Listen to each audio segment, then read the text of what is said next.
문갑식의 진짜TV입니다.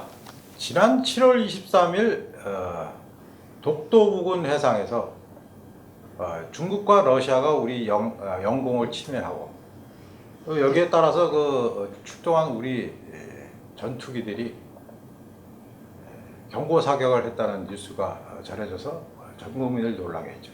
그런데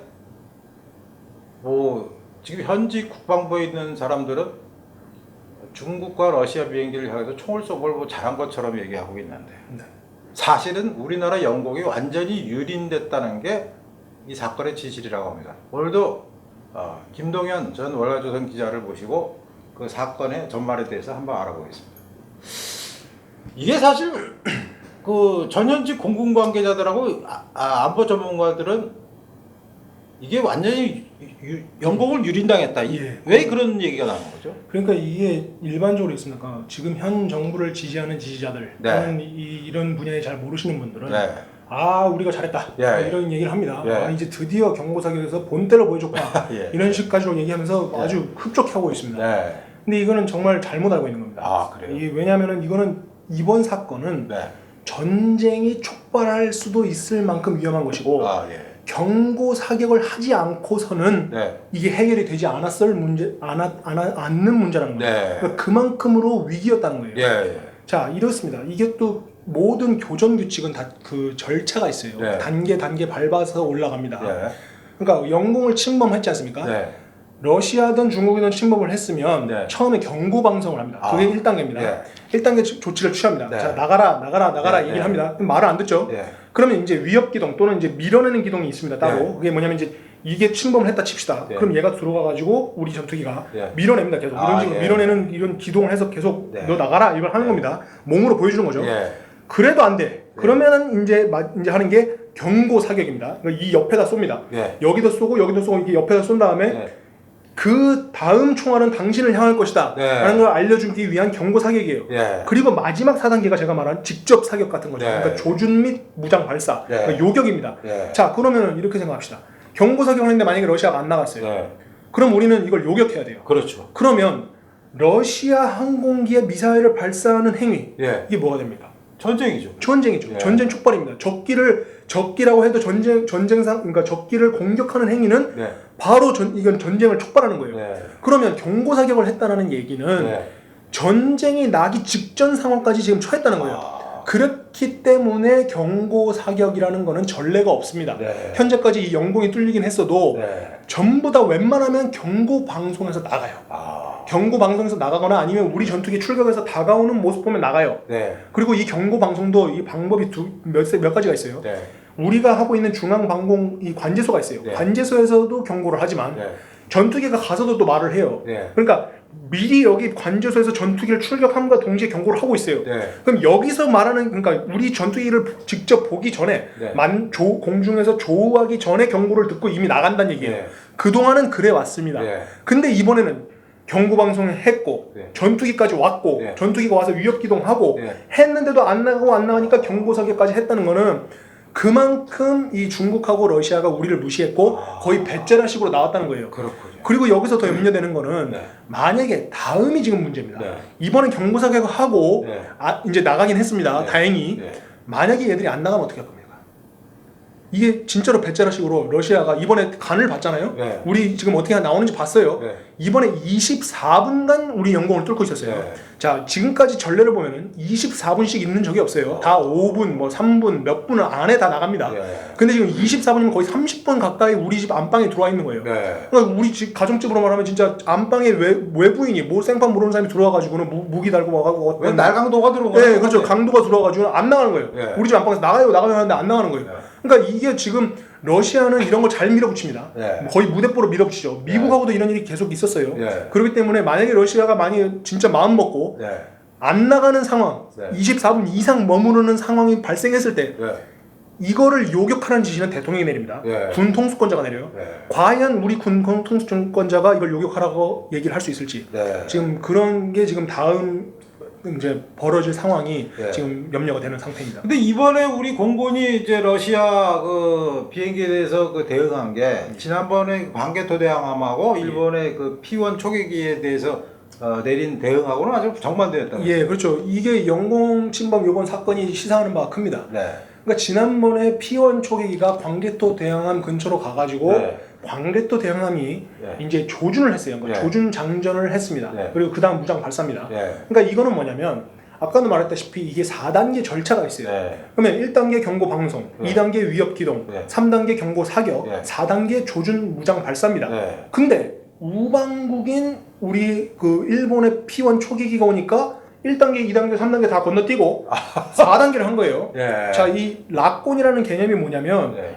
우리가 이제 보통 이제 전투기 조종관이나 이런 데 보면 조종관이 있죠. 예. 거기에 빨간색 덮개 들어 올리고 네. 누르면 미사일 나가는데 네. 이 덮개 들어 올린 상태까지 했다는 겁니다. 아. 그러니까 바로 이제 곧 있으면 미사일 나간다는 거예요. 네. 그러니까 이런 행동을 우방국한테 한다? 네. 근데 우리 한미는 그러니까 한국과 일본은 사렉스라고 해서 이런 구조 훈련 같은 걸 연례적으로 하고 있습니다. 네. 그러니까 당시 상황을 복기해 보면 목선에 네. 뭔가 구조를 요청하는 상황이 벌어진 거예요. 네. 그러면 여기에 그것 때문에 광개토 대항함이 출격을 했어요. 네. 근데 여기서 이거를 도와줄 가능성이 있는 네. 우리 우방국 그 초계기가 왔는데 네. 이거를 쫓아낸다? 어. 아니, 생각을 해보세요. 이 군함이 배에서 이 상황을 지켜보는 거랑 네. 공중에서 지켜보는 거랑 차원이 다릅니다. 네. 모든 이런 구조 또는 이런 활동에는 항공기가 반드시 들어가요. 왜냐면 이 벌다이비로 위에서 이걸 봐줘야 돼요. 네. 이걸 보면 훨씬 좋잖아요. 네. 뭐 어디까지 떠내려가고 있는지 또는 우리가 놓친 구조자는 없는지 네. 이런 사람도 떠내려가는지 이거를 확인해 주기 때문에 공조를 해서 같이 이 구조 상황을 아주 도와줄 수 있는 상황인데 네. 이거를 쫓아내기 위해서 3단 1, 2, 3을 다 건너뛰고 네.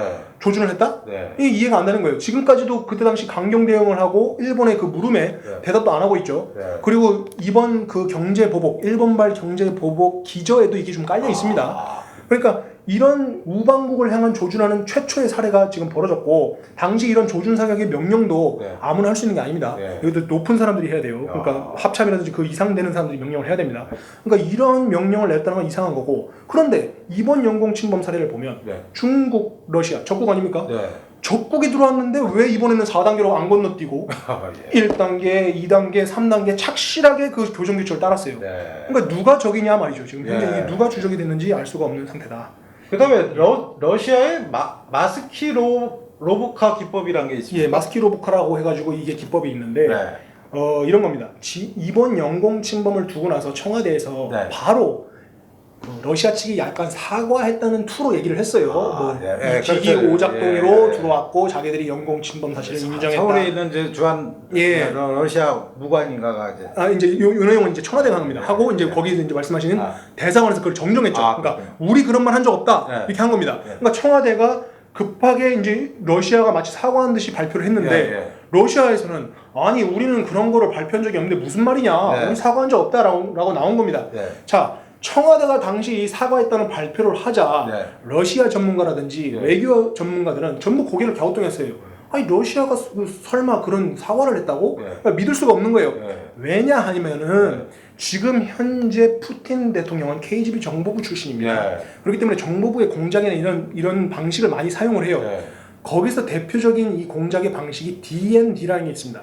Denial and Deception이라 해서 기만 및 부정입니다. 그러니까 한마디로 하나의 사건이 벌어지면 그걸 당한 피해 당사국이 당신 러시아가 한 거 아니요 이렇게 말을 했을 때 이걸 기만해서 다른 나라가 한 것처럼 뒤집어 씌우거나 아니면 부정을 하는 거예요. 아니요. 그러니까 오리발을 내미는 거죠. 이게 지금까지의 지속된 그러니까 푸틴 예하 정권의 지속된 외교 이 대응 태세예요.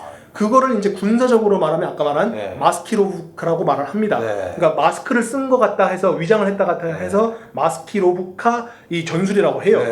그러니까 이 러시아 전문가나 외교 전문가들 사이에서는 러시아가 이런 행동을 취하고 나면 반드시 부정했을 거다. 또는 반드시 기만했을 거다라는 걸 이미 다 예상하고 있어요. 마스키로브카 전술이 나오겠구나. 예상을 하고 있는데 청와대가 사과를 했다고 하니까 전부 다 아니 러시아가 무슨 일로 이걸 사과를 했지? 이렇게 됐는데 아니나 다를까 주한 러시아 대사관에서 우린 사죄한 적 없다 이렇게 말을 한 겁니다. 그 다음에 이 영공방어법이 그 박근혜 정부와 문재인 정부가 좀 다 다르다면서요? 예, 그게 지금 제가 어느 부분이죠? 제가 세 번째, 네 번째. 그렇죠. 이게 그러니까 영공방어법이 다르다는 게 이제 아까 이겁니다. 그 문재인 정부는 지금 이번에 이렇게 영공이 뚫리는 상황이 벌어졌는데 이 뭐 경고 상황이었다고 단호하게 뭐 잘했다고 하지만 그게 실제로는 아니죠. 오히려 이제 박근혜 정부로 들어가 보면 네. 2015년 당시 8월입니다. 네. 이게 8월 20일 경에 그러니까 남한과 북한 사이에 네. 그 긴장이 상당히 대치되는 상태로 갔어요. 네. 당시 이제 왜 그랬냐면 박근혜 대통령이 강력하게 네. 이 대북 확성기 방송을 지속했습니다. 네. 그러니까 북한이 이랬어요. 그거 하지 마라. 그만해라. 우리 이제 공격한다. 네. 해가지고 실제로 이거 확성기 주변으로 조준 사격까지 했습니다. 네. 그래도 박근혜 대통령이 굳건하게 밀어붙였어요. 네. 그러니까 이 8월 20일 날 그 무렵에 북한에서 준전시 상태를 선포합니다. 네. 그러니까 전쟁하겠다는 얘기예요. 네. 그러니까 겁을 주는 거죠. 네. 그러니까 박근혜 대통령이 그래도 이제 이걸 중단하지 않고 계속 했습니다. 네. 그러니까 당시 상태는 준전시 상태라는 건 우리로 치면은 네. 데프콘 2 정도 되는 거예요. 네. 데프콘 1은 전쟁 발발이고. 네. 그래서 우리도 이제 연합사 뭐 합참에서 다 준비를 했고 네. 우리의 최정예 전투기인 F-15K 뭐 네. 이제 F-16 전투기가 다 영공에 떠 있었어요. 네. 그런데 이때 당시 이제 박근혜 대통령이 내린 명령이 제가 전 현직 공군 관계자를 통해서 확인한 겁니다. 네. 이 모든 이 전투기는 무장을 달고 있기 때문에 네. 이 무장을 함부로 떨어뜨리면 안 되거나 네. 또는 발사하면 안 된다는 거를 이제 주의를 줘야 돼요. 네. 그래서 관제사들이 이런 명령을 합니다. 체크 아머 콜드. 네. 그러니까 한마디로 무장 떨구지 마라. 네. 이걸 수시로 하는 거예요. 그러면 이제 조종사들이 무의식 중에 떨어지면 이거 큰일 나지 않습니까? 네. 그러니까 이걸 자기들이 일을 하고 비행을 하다가도 이 얘기를 들으면 아 그래 무장 발사하면 안 되지. 이거 집중해야지. 이걸 하면서 주의를 한단 말이에요. 네. 근데 당시 박근혜 대통령이 체크 아머 핫 네. 반대죠. 그러니까 발사를 준비해라. 네. 이걸 명령을 내린 거예요. 네. 그러니까 조종사들이 깜짝 놀란 거예요. 네. 이 체크핫이라는 거는 이 아까 말했듯이 조종관의 이 빨간 덮개를 들어 올리란 얘기예요. 네. 그럼 바로 누르면 나가요. 네. 그러니까 이걸 들어 올리는 조치까지 시킨 겁니다. 네. 그러니까 한국은 우리가 이 국제적인 룰상 먼저 선제 공격을 못하기 때문에 네. 우리가 먼저 공격을 할 수는 없어요. 하지만 북한이 공격하면 바로 쏘란 얘기죠. 네. 그러니까 이런 명령을 내리니까 당시 조선소도 깜짝 놀란 거예요. 네. 지금 내가 들은 게 맞냐? 네. 이걸 관제사들한테 다시 묻거나 네. 그렇게 했는데 맞다. 지금 체크 아마 하시다. 네. 그래가지고 당시 조종사들도 아 이제 진짜 전쟁 들어가는구나 네. 이런 생각을 했다는 겁니다. 네. 그러니까 박근혜 대통령은 네. 북한이 뭔가 도발을 할 징후를 보이거나 하면은 거기에 막강하게 그러니까 우리도 강경 대응을 했다는 겁니다. 아. 근데 지금 현재 스탠스는 그런 게 없죠. 지금 뭐 네. 목선 내려오고 한여름에 기러기 때 내려와도 북한에 지금 뭐 얘기하는 거 없고 뭐 네. 규탄하는 내용 아무것도 없습니다. 네. 그래서 그런 게 지금 차이가 있다. 아. 그러면 이 중국하고 러시아는 왜 독도 상공하고 이어도 상공을 들었나요? 그렇죠. 요것도 이제 이 루트를 택한 것도 네. 대부분 사람들은 그냥 영공 들어왔나 보다 네. 이렇게 생각을 합니다. 네. 그런데 이것도 치밀한 계획 때문에 들어간 겁니다. 네. 자, 이어도하고 독도가 있습니다. 네. 이 두 지역은 네. 우리나라 영토라고는 하지만 네. 우리가 방어하기가 너무 힘들어요. 네. 왜냐하면 이 전투기들은 채공 시간이 정해져 있습니다. 그렇죠. 제가 예전에도 말씀드렸다시피. 네. 그런데 이런 상황에서 위급 상황이기 때문에 네. 그러니까 최단 기간 안에, 그러니까 최대한 빨리 네. 최고 속도로 도달을 해야 되고 네. 도달해서는 또 위협 기동 같은 걸 하면 네. 고급 기동을 해야 돼요. 네. 전투적 기동을 해요. 이런 행동이 전부 다 기름을 가장 많이 소모하죠. 그러니까 연료 소모량이 상당히 높기 때문에 네. 2호도 상공에서 우리 전투기가 가서 방어할 수 있는 시간은 뭐 5분 남짓 네. 거의 이 정도입니다. 네. 그리고 독도도 마찬가지로 거의 10분 남짓 이렇게 됩니다. 그러니까 그렇게 짧게 그러니까 공중에서 채공을 할 수 있기 때문에 러시아와 중국이 이걸 알고 있어요. 네. 그러니까 우리가 여기를 뚫고 들어가면은 네. 한국이 여기서 상당히 힘들어한다. 네. 그러니까 한마디로 우리의 약점을 정확하게 노린 거예요. 그래서 2호도랑 이제 그 독도를 들어간 거예요. 네. 2호도 같은 경우는 전현직 공군 관계자들의 표현을 빌리자면 네. 이런 식으로 말해요. 2호도는 점 찍으면 와야 된다. 그러니까 그만큼 채공 시간이 짧다는 거예요. 네. 가서 2호도네 하면 돌아와야 돼요. 네. 그러니까 그 정도로 채공 시간이 짧은 거를 러시아하고 중국이 알기 때문에 네. 여기를 뚫고 들어가면은 우리가 여기 상당히 방어에 애를 먹을 거다. 그러니까 이번 방어도 지금 전투기를 한 수편대를 지금 보냈다고 했어요. 네. 그 이유가 이겁니다.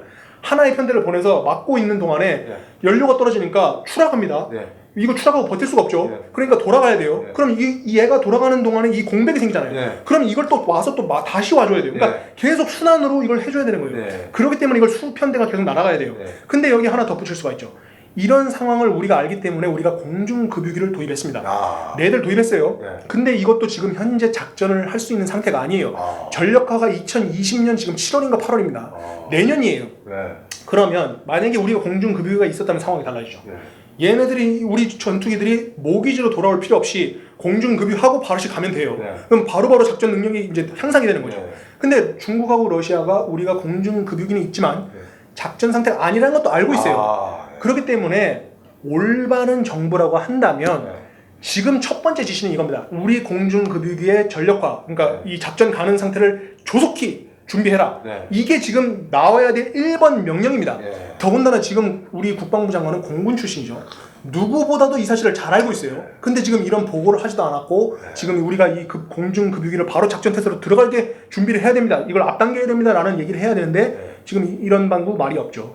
그러니까 이게 지금 이런 거를 노렸고 독도가 또 실현하는 게 있습니다. 그럼 또 왜 하필 독도냐? 이게 영공 채용 시간이 짧은 것도 문제지만 중국하고 러시아도 우리가 이 독도를 두고 분쟁을 벌인다는 사실을 알고 있습니다. 그러니까 이번에 실제로 일본도 대응을 하지 않았습니까? 지금 이것 때문에 지금 엉뚱하게 영공 침범은 적대국이 해놓고 우방국하고 지금 또 싸우는 꼴이 됐어요. 그렇죠. 그러니까 이거를 알기 때문에 이게 이번 행동은 일석이조 삼조입니다. 왜냐하면 영공 침범에서 간보고 들어가서 또 이거 두 개에다가 이간질 시켜가지고 지금 현재 반일 감정에 기름을 붓는 촉발을 더 시키죠. 그러니까 이게 엄청난 고도의 전술로 이 지능적으로 지금 공격을 한 겁니다. 근데 지금 이런 사실을 모르고 그들이 지금 만든 전술에 놀아나고 있는 거죠. 지금 이런 상황이 벌어졌으면 오히려 일본이 나와줬기 때문에 고맙다고 한다거나 좀 더 대인배적으로 나가가지고 한일이 적대국이 만약에 영공을 침범했을 때 같이 대응하자 이런 무슨 이런 프로세스를 만든다든지 뭔가 이런 걸 하고 또 나중에 이런 게 좀 완전히 되면 그때 가서 이제 과거사 문제를 좀 논의한다거나 얼마든지 할 수 있는데 이걸 좀 그러니까 머리 좋게 할 수 있는 방법이 많습니다. 근데 지금 이렇게 안 하고 얘들이 깔아놓은 이 전술에 다 놀아나고 있는 거죠. 그러니까 이게 괜히 그렇게 들고 들어온 게 아니다. 근데 중국과 러시아가 무슨 안보 협의체까지 가동했습니다. 이게 지금 또 중요합니다. 제가 이제 목이 타가지고. 물 마셔도 괜찮아. 이제 상하이 협력 기구라는 게 있습니다. 이제 SCO라고 해서 상하이 코오퍼레이션 오르가니제이션. 이게 뭐냐면 중국판 나토 같은 거라고 보시면 되겠습니다. 이제 쉽게 표현을 하자면, 그러니까 중국이 필두에 서가지고 지난번에 우리나라가 이제 방문했던 스탄 국가들 있죠. 그 국가들도 여기 다 들어가 있고 러시아도 들어가 있습니다. 그래서 여기서 하는 말은 뭐 대외적으로 들으면 좋아요. 이런 테러를 다 없애자. 이제 전 세계 테러를 우리가 다 같이 없애자. 같이 안보 협력을 하자. 그냥 대외적으로 들으면 다 좋은 일 하는 것 같아요. 근데 그게 아닙니다. SCO에서 밀고 있는 세 가지 기치 중에 하나가 대테러입니다. 이 대테러라는 이름으로 무엇을 하냐면 포장을 그렇게 했습니다. 중국하고 러시아가 자기네들 그 영토 안에서 겪고 있는 분쟁 지역이 있습니다. 중국은 위구르족이 있죠. 그 다음에 그 푸틴의 러시아는 체첸이 있습니다. 이 둘이 지금 현재 독립을 주장하고 이런 문제를 자꾸 촉발시키면서 내부 갈등이 지금 벌어지고 있어요. 이거를 해외에서 보는 눈이 많은데 그냥 확 때려잡을 수가 없잖아요. 명분을 만들어야 돼요. 그 명분 만들기가 이 SCO에서 지금 만들어집니다. 뭐라고 하냐면 대테러라는 이름으로 위구르족은 테러 집단이고 체첸은 테러 집단이다. 이 자료들을 뽑아냅니다. 이런 식이에요. 체첸이나 이런 국가가 아니라 이런 지역들도 그 중에 한두 명은 테러들과 연관이 된 사람이 있죠. 그러니까 한마디로 먼지 털면 털어서 먼지 안 나오는 사람 없지 않습니까? 그러니까 그런데도 뭔가 이런 치부가 있어요. 근데 그 중에서 거기 있는 체첸에 있는 사람 또는 위구르에 있는 사람이 IS 이런 데다가 이제 들어갔다. 이런 자료를 가지고 얘네는 테러다. 이렇게 규정을 해버리는 거예요. 그래서 이거를 필두로 지금 이 SCO를 구축을 해가지고 중국하고 러시아가 지금 현재 계속 이 스킨십을 강화하고 친밀도를 강화하고 있습니다. 자, SCO는 아까 말한 대로 중국판 나토라고 보시면 되고 러시아판 나토가 또 있습니다. 이게 이제 여기 말씀드리는 CSTO라는 게 있습니다. 이거는 콜렉티브 시큐리티 트리디라고 해가지고 이거는 러시아판 나토라고 보면 됩니다. 여기도 아까 말한 그 스탄 국가들이 처음 만들어졌을 때부터 있었어요. 그렇기 때문에 여기 있는 CSTO랑 SCO가 심지어 같이 합치는 것까지 했어요. 그러니까 CSTO 플러스 지금 SCO가 돼버렸어요. 그러니까 이 말은 뭐냐면 중국하고 러시아를 필두로 그 주변 중앙아시아 국가들까지 완전히 지금 똘똘 뭉친 겁니다. 안보 협의체로. 그런데 지금 현재 동북아에는 마땅한 안보 협의체가 아무것도 없어요. 지금 나토가 있지만 나토는 북대서양 조약기구라서 우리랑 거리가 멀어요. 그래서 부시 대통령이 한일이 자꾸 과거사 때문에 뭉치지 않는 걸 아니까 여기를 자꾸 동북아 무슨 안보 구심점을 만들어주고 싶은데 안 되니까 나토 플러스 3라는 구성을 만들어가지고 어거지로 이 나토에다 어떻게든 껴주려고 한 겁니다. 그래서 실제로 그렇게 됐어요. 됐지만 이제 정확하게 말해서 지금 현재 이 동북아에서 북중러 동맹을 받아치려면 한미일 동맹을 구축하는 안보 협의체가 반드시 있어야 됩니다. 근데 지금 이게 없어요. 이 공백 상태에서 지금 현재 이 SCO랑 CSTO의 콜라보레이션이 벌어지고 있고 이거를 필두로 지금 현재 거기서 군사 훈련도 하고 있습니다. 지금 2018년에 이제 러시아가 한 보스톡 훈련이 있어요. 보스톡이 우리말로 하면 동방 훈련입니다. 근데 이게 뭐냐면 사상 초유의 대규모 군사 훈련이에요. 그러니까 이게 뭘 보여준 거냐면 러시아가 있지 않습니까? 러시아가 이제 큰 대륙이니까 여기서 한 개의 그러니까 하나의 나라가 두 개의 다른 전구에서 전쟁을 하는 능력을 체크하는 훈련을 한 거예요. 원래 지금까지 미국만이 세계 유일하게 한 번에 두 개의 전쟁을 감당할 수 있었어요. 근데 러시아도 우리 봐라, 똑바로 봐라 지금 우리도 한 번에 두 개의 전쟁을 맞닥뜨릴 수 있다라는 걸 버젓이 보여준 거예요. 이 훈련에 중국이 대대적인 병력을 투입해가지고 심지어 정보 전투함까지 보내가지고 그 현재 돌아가는 그 훈련 상황을 모니터링을 싹 다 했습니다. 그래서 중국하고 러시아는 아주 살갑게 지금 스킨십을 늘리면서 중러 동맹을 강화하고 거기 북한도 포함되어 있고요. 그거를 통해서 이번에 영공 침범도 사상 처음으로 중국하고 러시아가 동시에 들어왔습니다. 그러니까 이거 전례 없는 거예요. 이게 그냥 괜히 같이 들어온 게 아니에요. 지금 이번에 이러한 백그라운드가 있기 때문에 이걸 같이 들어온 것이고 2호도 침투 같은 경우도 중국이 지금 남중국해에서 강력한 이걸 주장을 하고 있는데 여기에 힘을 실어주려는 목적도 있고 또 그쪽 밑에 이제 쿠릴 제도나 뭐 이런 데랑 이제 러시아와 일본이 분쟁하고 있는 그 부분에 중국이 또 힘을 실어주는 그런 거를 다 고려했기 때문에 이렇게 중러가 함께 영공 침범을 한 겁니다. 여기서 근데 한 가지 최초로 공개해 드리는 말씀은 지금 현재 국내에서 나온 적이 없습니다.